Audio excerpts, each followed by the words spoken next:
In today's video, I'm going to teach you how to make a question graphic in Canva. If you've ever tried to create a poll, a quiz card, or a simple Q&A graphic and ended up with text that looks uneven or hard to read, this process will help you clean everything up quickly.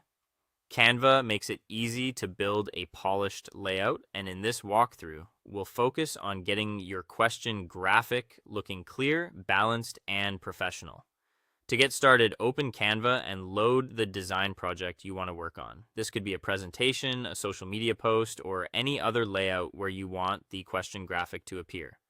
Once you're inside the editor, go over to the left-hand sidebar and click on text. This is where we'll add the main wording for the graphic. Next, choose Add a Heading. Canva will place a new text box onto your design. This heading will be your main question, so type it directly into the box.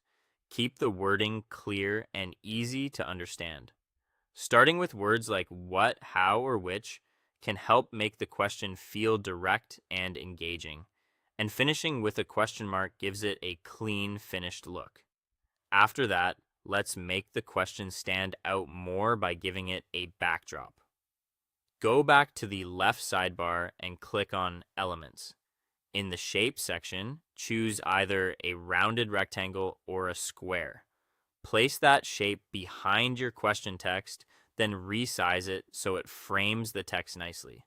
Pick a high contrast color so the words remain easy to read, especially if your design already has a busy background.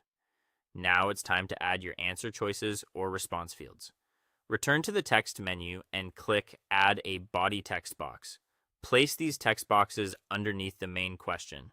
You can type in your options and then choose a clean, readable font from the toolbar. As you move the text around, Canva will show alignment guides to help you keep everything centered and evenly spaced. Take advantage of those guides because they make a big difference in helping the final design look intentional. If you want the graphic to feel more dynamic, click on your main question text and then choose Animate from the top toolbar. Select a simple effect like typewriter, fade, or wipe. Subtle animations usually work best because they draw attention without becoming distracting. Before exporting, preview the design to make sure the spacing, alignment, and animation all look right. When you're happy with it, click Share, then Download.